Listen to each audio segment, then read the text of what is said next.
Ziggy said it. As long as Buffalo had Josh Allen under center, he was picking them to win this game over the Chiefs. And with 2:27 left on the clock, 4th and 2, Bills are up 23-21, ball on the Chiefs' 27-yard line. Josh Allen was scrambling around, couldn't find anyone, took off on his own, stumbled, rumbled into the end zone to put the Bills up 30-21 for good on the Chiefs and hand them their first loss of the year. And I thought Tony Romo was completely right, Ziggy, when he said, Kansas City, you can't back into beating the Chiefs. You have to take it from them. And they'll beat you if you give them the opportunity. Buffalo knows that probably better than anyone in the National Football League. I was still laughing when Brock Purdy got the ball back with 12 seconds today.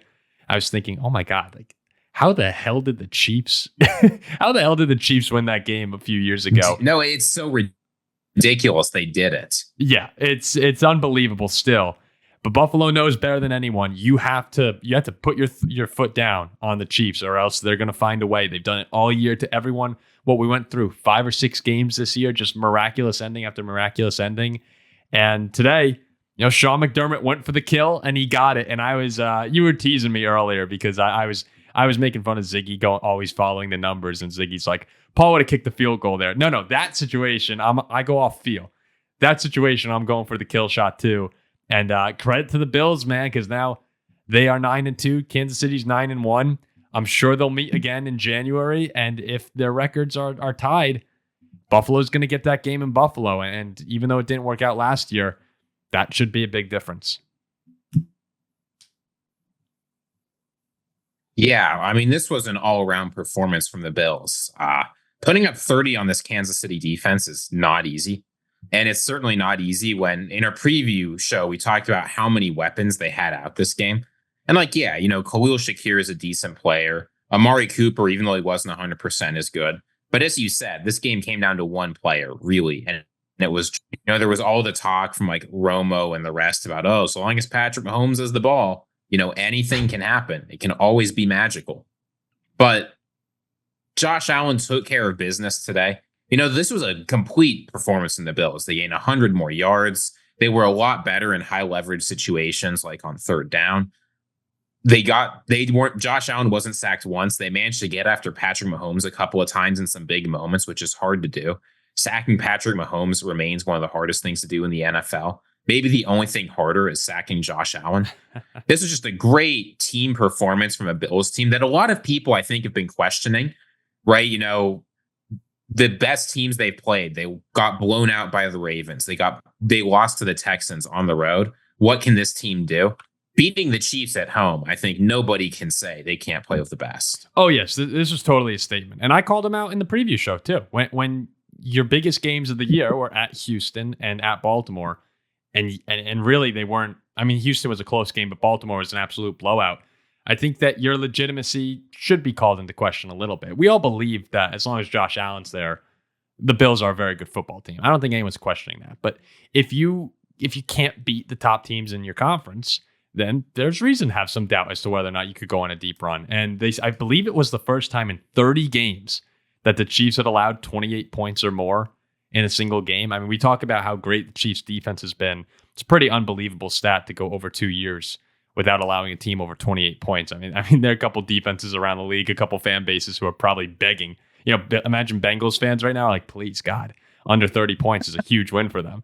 And you're right. Out of all the people in the NFL, Patrick Mahomes can only be outdueled when he's on his A game. There's probably 3 guys, Lamar, Josh Allen, and Joe Burrow, who could outduel Mahomes on any given Sunday.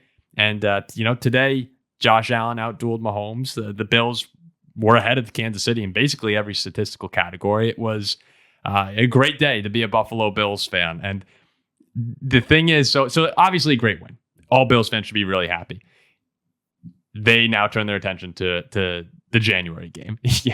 When we talk about Kansas City, they want to get home field advantage. And then it's going to be, all right, we've done this 4 times in a row in the regular season. We've beaten the Chiefs, but we can't beat them in the playoffs. And this is a discussion for another day, but we've seen this story before. So as happy as Bills fans are, I don't even know, Chiefs fans are probably disappointed, but at some point, You have to lose at some point. You weren't going undefeated this season. And this was the game that you're probably going to lose. And you deserve to lose this one.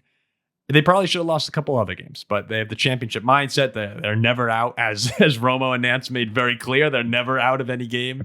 And, eventually they were going to lose. But I can't wait to revisit this when we hopefully get it in January. I mean, this is my favorite rivalry. It's probably my favorite game to watch in the NFL right now are the Mahomes-Allen duels. But look, this is what it's been. Regular season goes to the Bills. Postseason goes to the Chiefs. Kansas City just finds a way to be a little sharper to get that one big play in the playoffs. And Buffalo, for whatever reason, is unable to do so. So kind of it's a par for the course here as far as the Bills-Chiefs matchups go. But I can't wait. I really hope we see another one because this is just as good as it gets. Yeah, and as you talk about looking forward to playoff seeding and home field supremacy, the next couple of weeks are totally different for these teams. Right, the Chiefs' next 3 games, they go to Carolina, they host the Raiders, and they host the Chargers. The Bills' next 3 games, they host the 49ers, they go to LA to play the Rams, and they go to Detroit. So Chiefs fans, I don't think should be very worried about the 1 seed. I think this Bills team is good. I think the Chiefs have a decent chance of winning their next 3 and going to 12-1. I think it is highly improbable that the Bills beat the 49ers and the Lions in Detroit and the Rams in LA. I know the Rams in LA are sort of an odd one out there, but they're a good team. Their offense can play with anybody. Their defense sometimes gets big plays. So I'm still backing the Chiefs to get the 1 seed, to get that bye, to have the playoffs run through Arrowhead. It's going to be an uphill battle for the Bills for sure. They have to hope that the Steelers are somehow able to knock them off in Pittsburgh. That's really the only spot I see KC losing. Yeah, though, what's kind of crazy here is if the Steelers are able to knock off the Chiefs in Pittsburgh's 8-2. Like they're right there as well. I don't think any of us are expecting the Steelers to make a serious push for the 1 seed over the final couple of weeks. They still have, they still go to Baltimore. They go to Philly. They go to Cincinnati. They got a bunch of AFC North matchups. Those are always tough games. But if Pittsburgh is able to, squeak by with a few wins that maybe we're not expecting, that game against the Chiefs could potentially be, if the Chiefs drop a game that's unexpected, like when they lost to the Raiders last year. I mean, we're talking about a 3-team race right now for the 1 seed in the AFC. And there's a chance it would be pretty impressive if the Chiefs find a way to win the 1 seed while also losing both the games to their biggest competition. But that's kind of the path that we could be on, even if the Steelers are to get the win. I don't think me or you expects the Steelers to upset Kansas City in that game, but on Christmas Day, actually. But yeah, it's going to be a fun race to watch down the stretch here. And just the matchups you're going to get. Like if we have, right now, if the playoffs were today, you get Steelers-Ravens in the first round of the playoffs. You'd get Bills-Broncos. I think the Bills would handle Denver pretty easily. We'll get to them in a second. We'll get to them in a second. Maybe I'm wrong here. But if you wind up getting Cincinnati to sneak in, I mean, man, the star power in these matchups are going to be unbelievable on the AFC side. And getting that bye is going to be really useful because do you want to have the Chargers and that Harbaugh like toughness, Baltimore, or possibly the Bengals, or maybe a surging Broncos team? I mean, those are tough wild card matchups right now, especially if you're dealt Herbert, Lamar, or Joe Burrow. Like that 1 seed is critical, and if you're able to win it, it's a big advantage. I think this year more than others, given the quarterbacks you'd face. Yeah, and you can compare this to where things stand in like the NFC, right? Like in the AFC, the difference between the 1 seed and the 2 seed is a difference between a bye and probably playing Cincinnati or maybe Denver, as you said. In the NFC, the difference between the 1 seed and the 2 seed is getting a bye versus playing.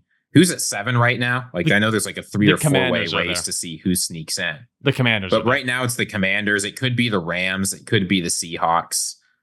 I don't know, whoever it is. But the NFC is weird, where I actually think the Vikings and the Packers at 5-6 are probably better than the Cardinals and Falcons, who are the 3-4. That's just a weird conference this year.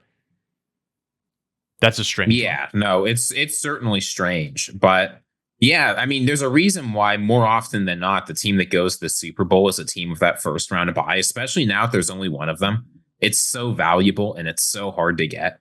The difference, if you're Buffalo, between having to travel to Arrowhead and forcing the Chiefs to come. I know the Chiefs beat them in the playoffs in their building last year, but I'd much rather do that than have to go to Kansas City. I mean, there's a very real possibility. So I don't know. It makes a big difference whether or not you're able to get these buys. So it's an important thing to keep your eye on. Oh yeah, it's fun just playing the hypothetical game. But if you're Buffalo right now, like let's pretend at the end of the year the Bengals. If you're Buffalo, you're preparing for the 49ers next week. Yes, you're right. I'm saying there's a world though where you could wind up facing Lamar Jackson, Joe Burrow, and Josh Allen all in the playoff run. Like there are possibilities for that. Depending on who you are. Like the Texans, you get Justin Herbert. All the quarterbacks are going to be great. And it depends what you think of Russell Wilson, but that's a great Steelers defense there. So